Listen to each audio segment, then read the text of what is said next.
Señor profesor Vitela, muy bienvenido a esta casa de estudios y ya estamos preparando las próximas reuniones. Buenas noches. Muchas gracias a vos. Lo de la vieja escuela es la escuela vieja, yo no, yo era jovencísimo en esa época. Acá, en el proceso político latinoamericano, que está de moda, y hay muchos querrán que yo hable sobre eso, ya no voy a hablar, es esta evolución hacia la izquierda, a una nueva forma de izquierda, que se da supuestamente o realísticamente, vamos a ver eso en el proceso de la charla, con el chavismo, esto que se llama socialismo del siglo XXI, por supuesto Evo Morales, Correa, y ahora está también está Nicaragua, los sandinistas y ahora los ex guerrilleros de Salvador, que se han transformado en un partido dentro de la democracia. Bueno, primero acá hay gente que duda si existe la derecha y la izquierda, pero acá está la respuesta. Este es un librito mío que lo traje acá, es otro regalo para la universidad, que se llama, es una teoría sobre coaliciones políticas, que es el tema que a mí me interesa. ¿Y existen derechas e izquierdas? La respuesta es sí, existen. Pero esto no quiere decir que es lo único, ni quizás lo más importante, porque si un partido es democrático o no, es muy importante, y si es económicamente más organizado o más caótico, también es importante, si es más nacionalista o no, hace muchas dimensiones. Derecha e izquierda existe, pero por supuesto cada uno con su variación.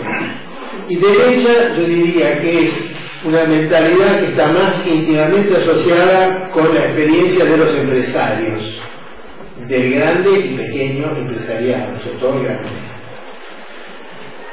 Y la izquierda es la que está más asociada con la idea de justicia social, cierta equidad, y con las asociaciones de hecho que están representando a esos grupos o que actúan ahí, como son los sindicatos y los grupos campesinos, los grupos organizados de diversos tipos. En la Argentina habría que incluir a los piqueteros, que son grupos de desocupados que tienen su organización, cortan las calles cada tanto, después se vuelven a casa. Bueno, ahora hay izquierdas más democráticas, menos democráticas, más demagógicas, más populistas o no. Acá lo que ocurre para la consolidación de la democracia es esencial incorporar a las masas populares en el sistema democrático. Esto es complicado porque en el sistema existente, el sistema capitalista, es un sistema brutalmente desigual. Brutalmente desigual. Entonces, ¿cómo hacer una democracia que implica todos somos iguales en una sociedad tan desigual? Obviamente es incompatible en realidad. Entonces, la democracia, para poder ser compatible con el sistema capitalista, tiene que filtrar mucho esos sectores populares. Esto quizás no sea demasiado políticamente incorrecto decirlo, pero es lo que hay, la democracia realmente existente, que solo existe en países capitalistas. Países socialistas, primero no sé qué países socialistas están en el mundo, que no creo que la Unión Soviética o China hayan sido países socialistas. Quizás Cuba sí, pero evidentemente no es una democracia. Lo lamento decir, pues si hay algunos simpatizantes. Yo, desde el principio, he simpatizado con el régimen cubano, pero después ya, bueno, ya demasiado, 2 o 3 años de gobierno de facto está bien, pero 50 no, entonces eso es otra cosa. Bueno, por supuesto, el llamado socialismo del siglo XX ha sido bastante grave, con las experiencias que he mencionado algunas. Entonces no sé por qué ahora crear un socialismo del siglo XXI, pero como palabra está bien, como palabra. Ahora bien, en las sociedades existentes, y más en América Latina, con su desarrollo y su pobreza masiva, es muy complicado incorporar a las masas populares que están tan carenciadas en un sistema democrático en que ellas van a tener que manejar los intereses de la gente de plata. ¿Cómo puede ser eso?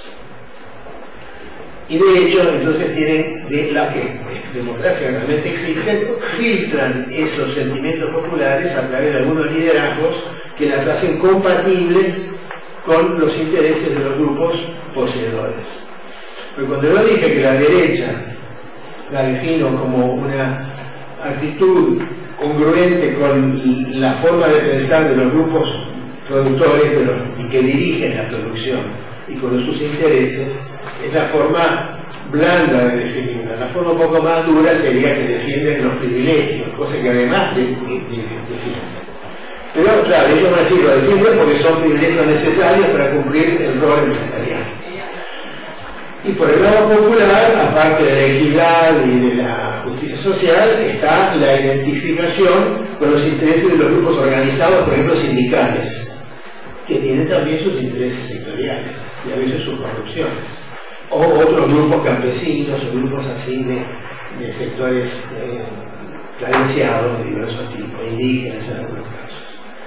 Ahora, las masas populares en muchos de nuestros países tradicionalmente han sido rurales, especialmente Paraguay. Y en muchos de estos países que tienen estos fenómenos, por ejemplo, también en Venezuela, no tanto en Venezuela, pero por cierto en Bolivia y con Evo Morales. Y además hay una población indígena, que es otra variante de los sectores populares, particularmente carenciada, particularmente oprimida, que también tienen sus organizaciones, sus pequeñas organizaciones. Ahora, estos sectores, entonces en la medida que estaban viviendo en el campo, estaban bajo el control de lo que yo llamo los tres padres. El individuo, el pequeño pueblito del campo, los pequeños pueblitos en Paraguay, en el norte de la Argentina, en gran parte del Brasil, estaban bajo el control de los tres padres. El padre de familia, a veces abuelo, que controla a todo el mundo de su familia, el padre cura, que controla también a la gente, conoce todos sus secretos, más o menos, que cuentan, ¿no? Pero que los controla de forma conservadora. Y después están el patrón. El patrón que también es como un padre autoritario, con intereses distintos, pero por lo menos lo conoce al trabajador y tiene una relación personal y a veces cuando tiene un lío lo puede ayudar. Pero entonces, esos tres padres son los que crean el conservadorismo tradicional, que puede canalizarse ya desde el siglo XIX, ¿no? O bien en un partido conservador llamado Partido Conservador, o en sectores conservadores de otros partidos con otros nombres. Por ejemplo, yo creo que el Partido Colorado ha tenido históricamente gran parte de eso, con otro liderazgo nacional también, pero eso es la base de un cierto conservadorismo que puede ser popular, porque esa gente que está bajo control de los tres padres, bueno, vota por ellos en general. Ahora bien, con el desarrollo industrial y el desarrollo económico, se va dando la migración del campo a la ciudad.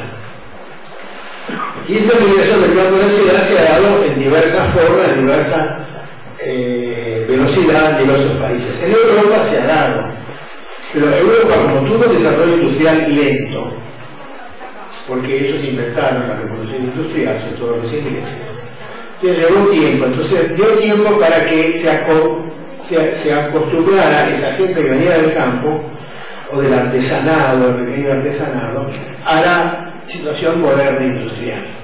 Entonces pudo tomarse el tiempo para organizar sus propios sindicatos, cooperativas, organizados por ellos, no organizados por el Estado. El Estado, en todos los casos europeos, era antagónico al sindicalismo, lo perseguía inclusive, o dejaba que los privados lo persiguieran.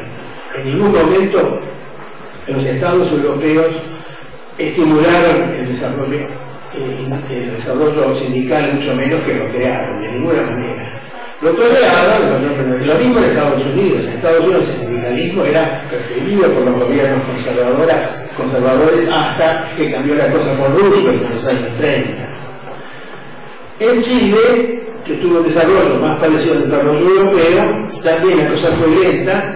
Los sectores populares vinieron del campo a la ciudad y organizaron sus propios sindicatos, lentamente. De ahí van formándose partidos socialdemócratas, con todas las características de lo que tiene el interés de los sindicatos, con sus intereses creados, con su moderación, con su negociación.